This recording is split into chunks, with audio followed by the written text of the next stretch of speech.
So, in this course we have seen so far some of the techniques where you can use the timing driven constraints in the synthesis and the design flow for the physical design process.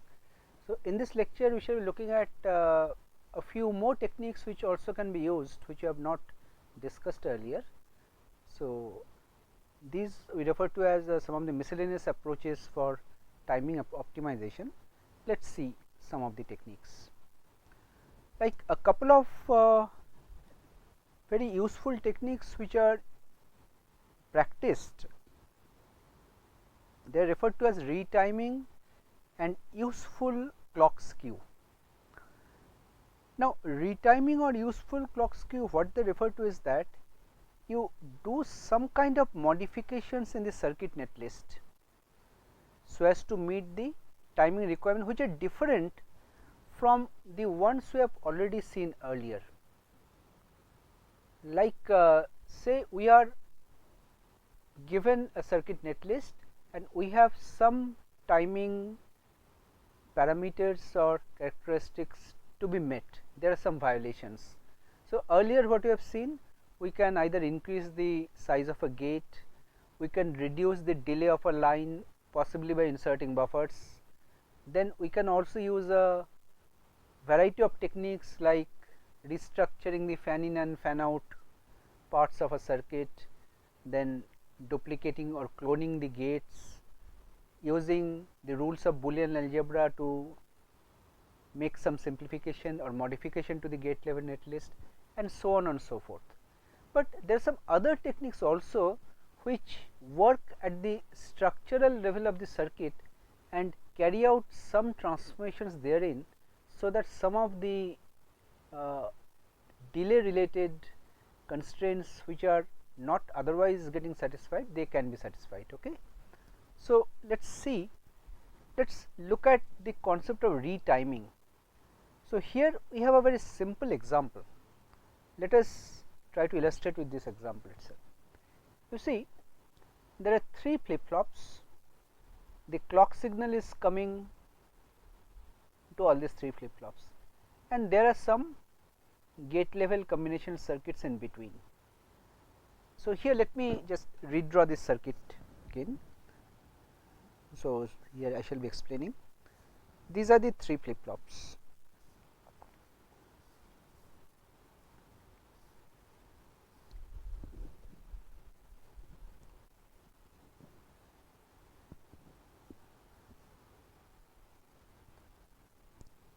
So, here what you are saying is that the input is coming here, the output is coming to a 3 input gate, let us say, like means I am using that same example. This is coming to another 2 input. What type of gate is not important, so I am not showing that. This is coming to D input. Again here, let us say there is another gate which is coming to another gate which is coming here. Let us say that the delay of these gates, as was mentioned in the slides, are, let us say this is 6, this is 4, this is 2, this is 4, and this is 4, and the clock signal is being fed to all the 3 flip flops. Now, the question is, so when we talk about the clock signal,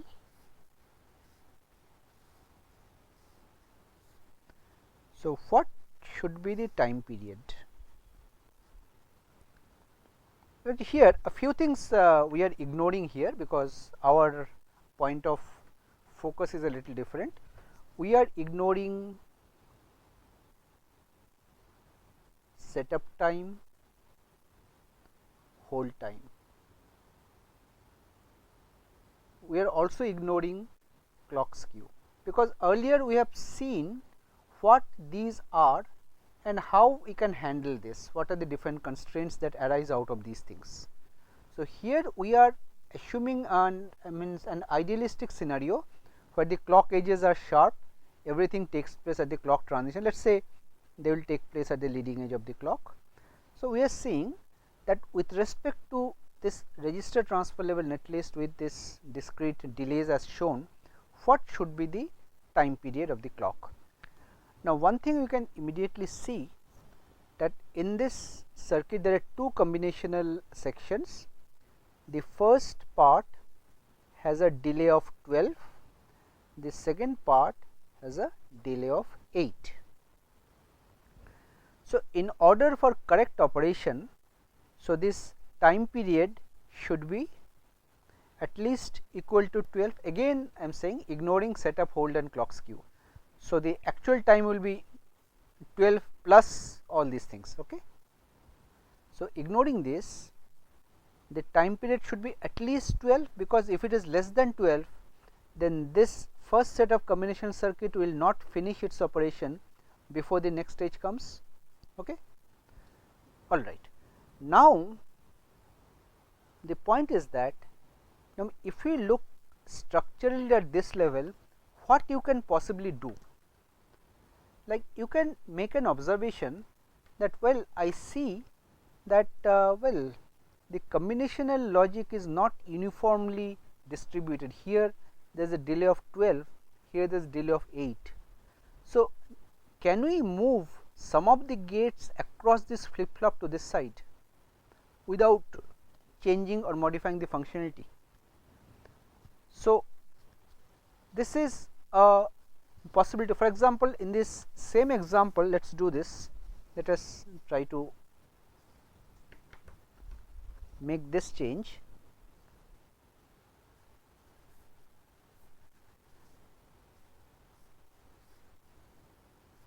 Let us say the same 3 flip flops are there, but the change that we are making is that here instead of these 3 gates, we are keeping only 2 gates here.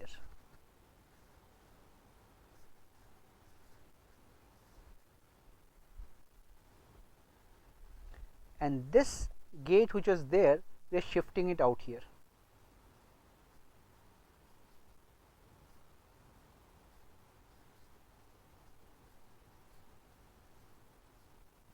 Something like this. So, if you do this, what advantage you are getting? As you can see for this example at least, the delay here is 6 plus 4 10, here it is 4 plus 4 8, and this gate delay was 2. So, now the delay is getting uniformly balanced. Here also it is 10, here also it is 10. So, now we have we get a scenario that the clock period T, which was earlier 12 because the maximum delay was 12, we have been able to bring it down to 10. Well, not by doing or adding some hardware, just one gate we shifted from this part of the circuit to this part of the circuit. Now, in a typical data path in digital portion of a circuit, we encounter such kinds of circuit where there are a number of flip flops or storage cells, there are combinational circuits in between. So, it is possible to move some gates or circuits around across flip flops without modifying or changing the functionality of the circuit. Okay.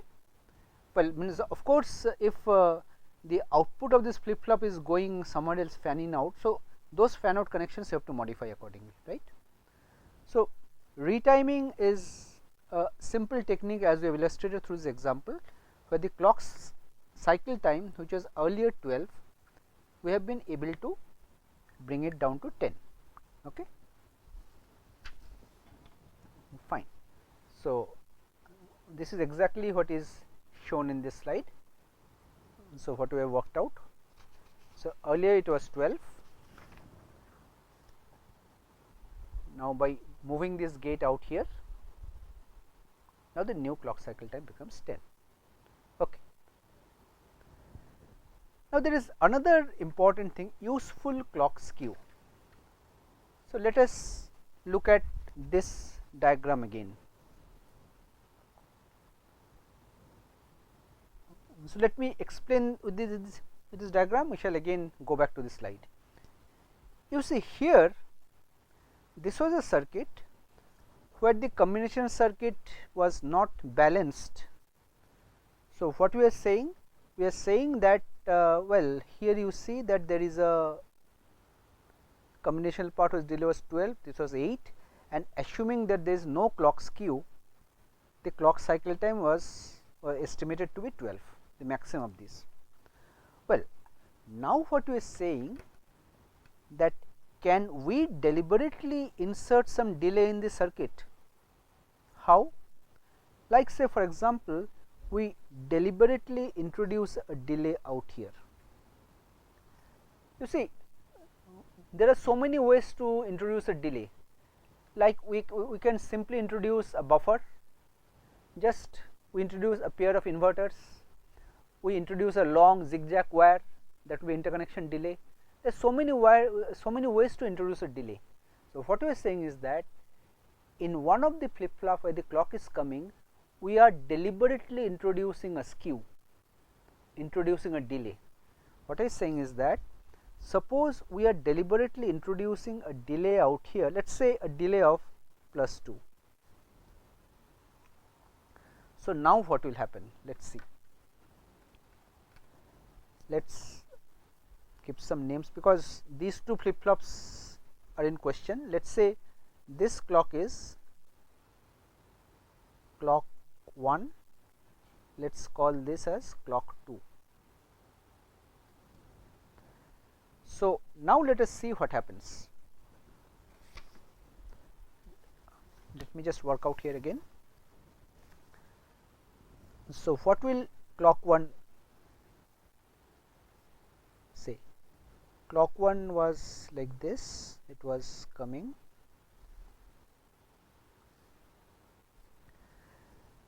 Clock 2, what here clock 1 this is having a delay of 2. So, what will be clock 2? Clock 2 will be having the edges coming 2 time units before this, like this.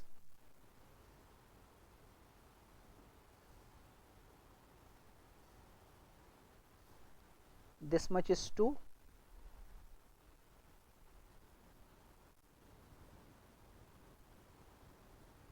Okay, so this edge is coming, this much is 2. Now, because of this, let us see what is the impact on our circuit performance and operation. You see, this was my circuit. The first, let us say, let us start from time t equal to 0, where assuming that this flip flop output has generated some data that has to be stored here. So, clock 1, what I am saying is that clock 1 we are generating a delay of deliberately. So, this is my, let us say, time t equal to 0. This is my time t equal to 0, where we have generated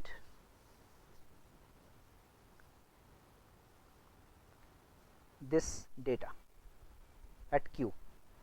Now, at this point what happens? Let us see. This data which is there, this will be available at the input of D after time 12, right. Now, after time 12 what will happen? And this, let us say this, let us assume our clock period is 10, not 12. So, our clock period, this is 10. This is what we are wanting to achieve. Earlier we did it by moving a gate around, but here let us see, this is 10. Okay. So, this is my time t equal to 0, where this q is changing. So, after a time 12, this input of D should be ready. So, what is that 12? This is 2, this is a skew I have generated, this clock 1 is coming after that, plus 10. So, here this point refers to t equal to 12. So, at this t equal to 12, this data should be ready. So, when this clock edge comes, clock 1, this data is already ready. So, there is no problem, fine. Okay. Now, look at the second one. So, whenever this clock 1 edge comes, let us say previous one, whenever the clock 1 edge comes, this flip flop will be storing its data. So let us use a different color. So the data will be stored here, let us say here. Now this circuit requires 8 units of time, right, to compute. So after 8 units of, from this point to this point, it is 8. So you see, by the time the clock 2 edge comes, this time 8 is there. So when clock 2 comes, this data is already come here. So you are correctly latching it here. So you see, this circuit works perfectly well. Just by adding a delay of 2 units in this clock 1, we have been able to balance it without moving these gates around, right. This is something which is called useful skew. So we are deliberately introducing skew in a circuit such that the circuit can work faster, like in this example as we have illustrated. This circuit can work with a faster clock. Instead of 12, we have been able to work with a clock period of 10, right. Okay. So let us come back. So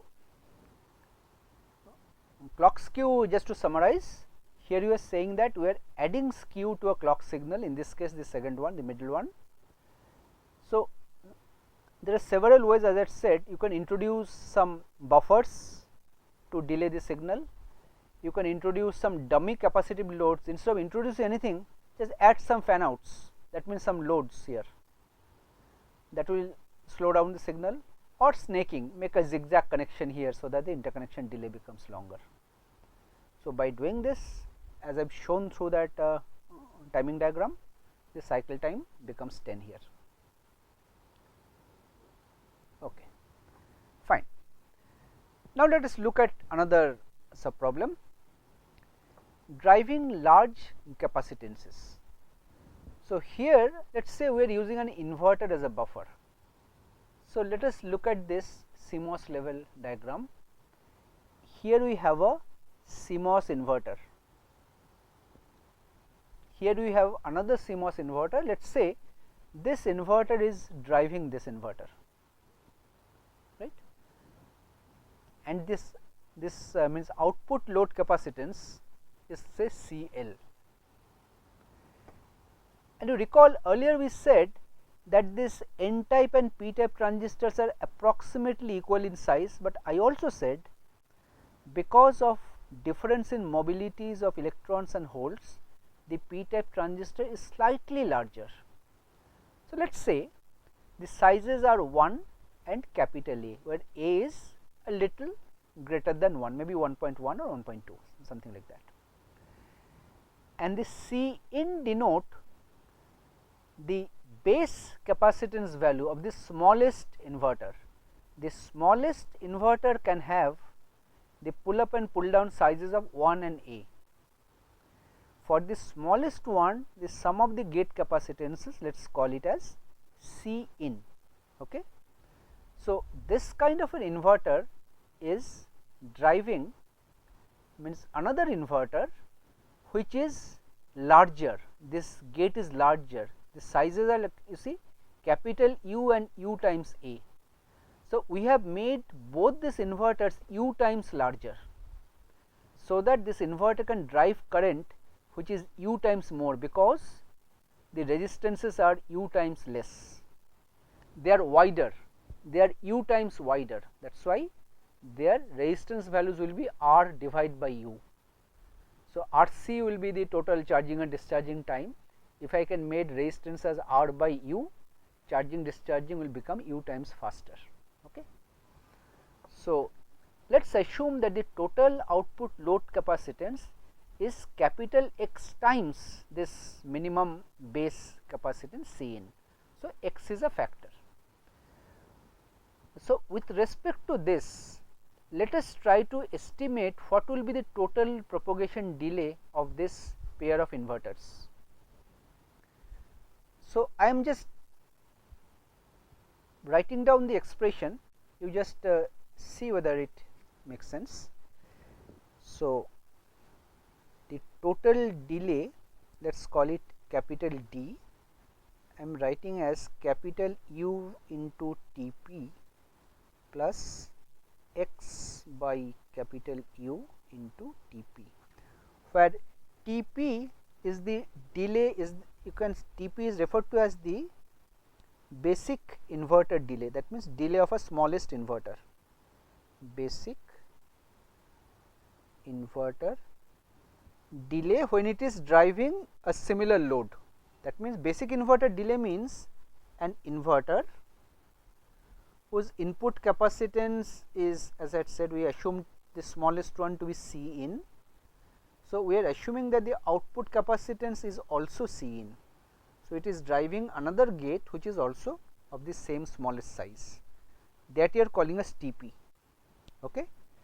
Now, let us try to understand how this expression is coming, U multiplied by Tp.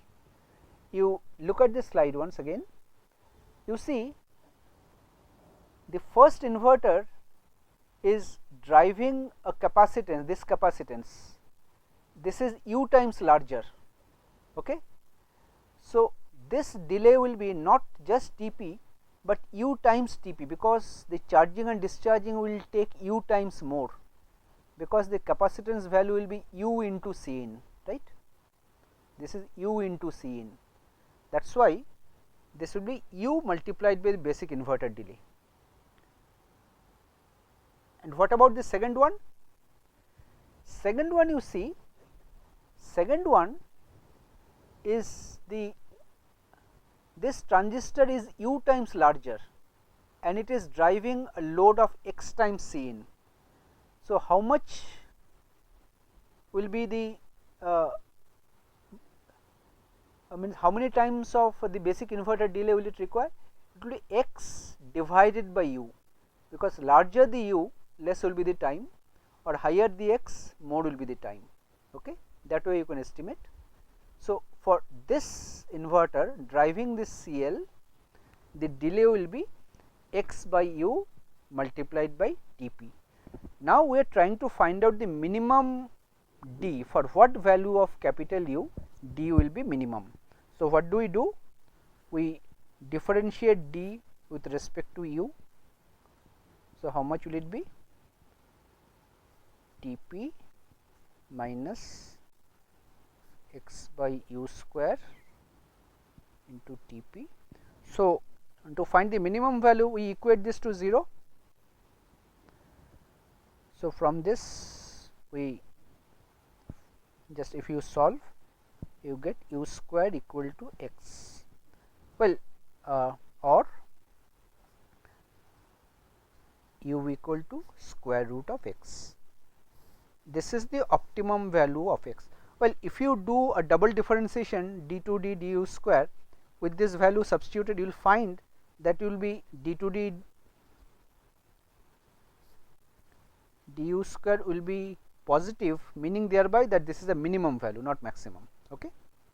So, the value of U has to be chosen as square root of X in order to minimize the delay. Okay. This is a very interesting equation. This says that if we have a scenario like this, where you are driving a capacitive load which is X times of C in, and you have one transistor, big transistor like this, what should be the value of U? It should be square root of X, then the total delay will be minimized. Okay. Now, let us, so here I am saying that we are using means a pair of inverters to drive CL, like that you can imagine, one small inverter, one large inverter. So, the large inverter size should be square root of X. Okay. Fine. Now, let us look at a more general case where we are not using two inverters, but a cascade of buffers. You see, this is what is done in practice typically. To drive a large capacitive load, we use a cascade of buffers. So, each of them will be U times larger. Like if the first inverter is the smallest one with a size of 1, this will be size u square, last one will be u to the power n minus 1. Okay. So, if CL is the total capacitance, so and C in is the input capacitance, so CL is determined as u to the power n C in. This is how you define u. Okay. So, for this case, let us again similarly try to find out what should be the best value of u, so that this overall delay is minimized. Now, what we have already seen is that from here that we have assumed that CL will be u to the power n C in. So, from there you can write what will be n will be log of CL divided by C in divided by log of u. This is n. Okay. And this is 1, and the delay total, what will be the total delay again in this case? You see here, you look at this diagram again. Here each inverter is driving another inverter which is u times larger. 1 into u is u, u into u is u square. So, each inverter is driving another inverter which is u times larger, which means the effective delay will be Tp0, Tp you can say Tp into u. It will be u, this will be Tp into u, this will again be Tp into u, because here resistance is u times less, but the capacitance is u square times more. So, u multiplied by u square, it will become 1 u will cancel out, it will be u times. So, the total delay will be n times Tp u. So, if you substitute this value of n here, this becomes, you see this log CL by Cn and this Tp, these are constants. So, I am just writing them as a single k, it will become u by log u, this kind of an equation. So, again you are trying to minimize d, you again differentiate d with respect to u, k. So, this k is a constant. So, this will be log u du 1 minus u derivative of log u 1 by u divided by log u whole square. This will be 0. So, if you solve, you will be getting this is 1 log u equal to 1. Now, since you have taken derivative log u as 1 by u, that means you have assumed the base to be e. So, you can say u equal to e, the Napierian base of 2.7 approximately. So, u, the optimum value of u should be e. So, here you get this equation. Okay, fine. Now, another interesting thing here is that this I have mentioned earlier, that you can reduce RC delays with repeaters. Now, I have mentioned that the total delay along a line is quadratic in length, which means it is proportional to the square of the distance. So, if you have a line of length 2, the delay will be 2 square 4, but if you use a repeater in between, break the wire into 2 parts, so it will be 1 square plus 1 square. So, instead of 4, the delay now becomes 2. Okay. So, by introducing repeaters in between, the total delay can be reduced. So, repeaters are like this. Repeaters are nothing but some strong drivers. It can be inverters or a pair of inverters, which can be used to drive smaller segments of wires. Like here I have said a long wire you divide up. Similarly, here there are several repeaters I have inserted. So, each of these wires, so if the total resistance was capital R, I have divided them into m such segments, R by m, R by m, R by m. Similarly, the capacitance is also getting reduced, C by m, C by m. So, the total delay will be less. So now the question arises whether to use repeaters or cascaded buffers, because both the options are there. Repeaters are normally used to drive long lines where the RC delay dominates. So if we break up the line into smaller segments, the delay reduces, and usually the repeaters are identical in size. But in contrast, cascaded buffers are used whenever the load capacitance is very high and the parasitic resistances are typically much less. Okay? But here, for long RC lines, the parasitic resistances are quite significant. There you use repeaters. But for this kind of a cases, you can put all the buffers at the beginning of the load and you can straight away drive it. Okay? But if you have a combination, a long line, at the end there is a large load, capacitive load, then you can have something like this. If you have a long line, at the end there is a large capacitive load, they can have a cascaded buffer at the beginning to drive this, and then again a cascaded buffer at the end to drive this. So these cascaded buffers will help you in tackling the large capacitive loads, and this intermediate repeaters help you in reducing the total RC delay of this long interconnection line, because this can be a long interconnect. Okay? So actually this is the technique, you can use any combination of that. You have these two techniques, one by using repeaters, other by using cascaded buffers. Cascaded buffers are to be used for driving high capacitive loads, repeaters are to be used to drive long lines.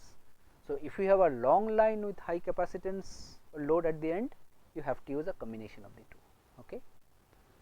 So with this we come to the end of this lecture. Thank you.